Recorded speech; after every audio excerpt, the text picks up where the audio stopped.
हमारे सभी व्यूअर्स जिन्होंने हमारे चैनल के बारे में सुना, मैं उन सबको नमस्कार। पिछले अंक में मैंने बताया है विवाह के बारे में 10 दोष।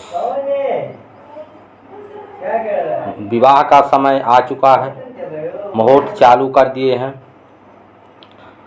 लेकिन पंडित द्वारा जो मुहूर्त का समय बताया जाता है उसमें दिन, तिथि, वार, नक्षत्र, लग्न, इसके आगे विवाह की जो 10 लाइनें होती हैं उनके बारे में 10 रेखा या 10 यस आकार के निशान बने होते हैं, उनके बारे में पंडित लोग छिपाव रखते हैं।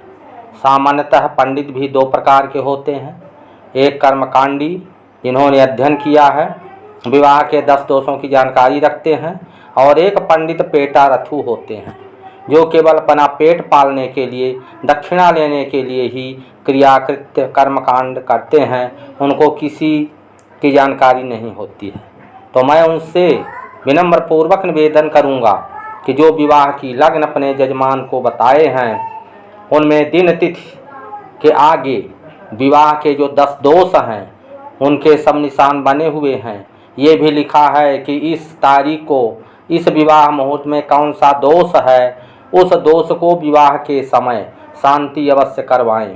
केवल दिन तारीख बताकर विवाह संपन्न कराने का ढोंग ना रचे।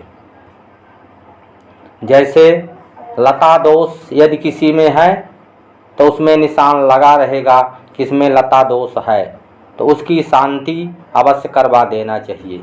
यजमानों को छिपाव में या उनकी आंखों में धूल झोंककर विवाह संपन्न कराना लंबी रकम ऐंठने का उद्देश्य नहीं होना चाहिए। मीठी वाणी पर ध्यान नहीं देना चाहिए, है ना। कपटी पंडितों को कपटपूर्ण व्यवहार ना रख करके कड़ाई से जो दोष हैं वर्तमान समय में उनकी शांति करवाना चाहिए। जैसे लता दोष यदि है तो भिन्न भिन्न ग्रहों में किसी में धन नाश, किसी में सुख नाश, किसी में प्राण हानि, किसी में बुद्धि हानि, किसी में बंधु हानि, सुख बाधा, कुल क्षय, मृत्यु, नित्य दुख इत्यादि प्रकार के कष्ट होते हैं। इसलिए लता दोष यदि है तो उसकी शांति अवश्य करवा देना चाहिए। ये नहीं सोचना चाहिए कि हमारा जजमान भोला भाला है, कुछ नहीं जानता है, हम केवल विवाह संपन्न करा दिए, 5,000 10,000 रुपये लूट लिए और अपने घर चल दिए, इसके बाद यजमान भोगता रहे। इस प्रकार के जो दोष हैं उससे जो होने वाली हानि है उससे वो सालों भुगतता रहे। किसी दोष में तो वैधव्य योग है, किसी में धन नाश है, किसी में ससुर की हानि है, किसी में ज्येष्ठ की हानि है। तो इन सब बातों की जानकारी खुलकर देना चाहिए और उनकी शांति विवाह के समय ही करवा देना चाहिए। सामान्य पंडित जिनका केवल व्यवसाय है कि हमें विवाह करवाना है और दक्षिणा लेना है, ऐसे लोग लग्न या मुहूर्त बताने के बाद भी यजमानों से संपर्क करके बता दें कि इस विवाह के समय ये अशुद्धि है, इसको आप शांति करवा लेना। शांति के समय जो सामग्री चाहिए मंगवा लेना चाहिए, उनकी लिस्ट दे देनी चाहिए।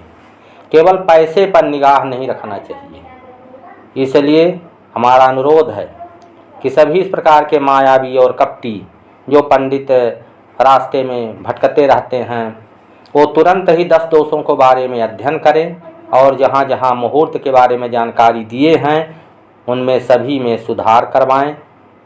उनके लग्न पत्रिका में भी लिखें ये 10 दोषों के बारे में कि ये 10 में से 6 सही हैं और 4 कमी हैं, 1 कमी है, छिपा कर ना रखें। इससे आपको अच्छे कर्म के फल की प्राप्ति होगी, आपका यजमान सुखी होगा। यदि ये विचार रखें कि पंडित जी ये मुहूर्त बताए हैं, जो होगा पंडित जी भोगें, ऐसा नहीं है। यदि हम बिजली का तार छुएंगे तो करंट हमको मारेगा, करंट छुआने वाले को नहीं लगेगा। यदि हमने फसल बोया है, समय पर पानी नहीं दिया है या ज़्यादा दे दिया है तो फसल हमारी सूख जाएगी। इसका बोझ मुझे स्वयं भुगतना पड़ेगा। यदि हम समय पर पढ़ाई नहीं किए तो घर वालों को कोई लाभ या हानि नहीं होगी। जो शिक्षा में जुड़ा है, अध्ययनरत है, उसको जीवन भर उसके परिवार को भुगतना पड़ेगा। इसी प्रकार गलत मुहूर्त बताने वाले को, जजमान को भी ये भुगतना पड़ेगा, पंडित जी को तो बाद में भुगतना पड़ेगा। इसलिए किस मुहूर्त में कौन सा दोष है, इसकी जानकारी अवश्य दें। नहीं है तो अपने से ज़्यादा जाने वाले पंडित से संपर्क कर तत्काल संपर्क बनाएं और यजमानों को बचाएं कि उनमें किसी प्रकार के दोष से उत्पन्न हुई हानि ना भुगतना पड़े।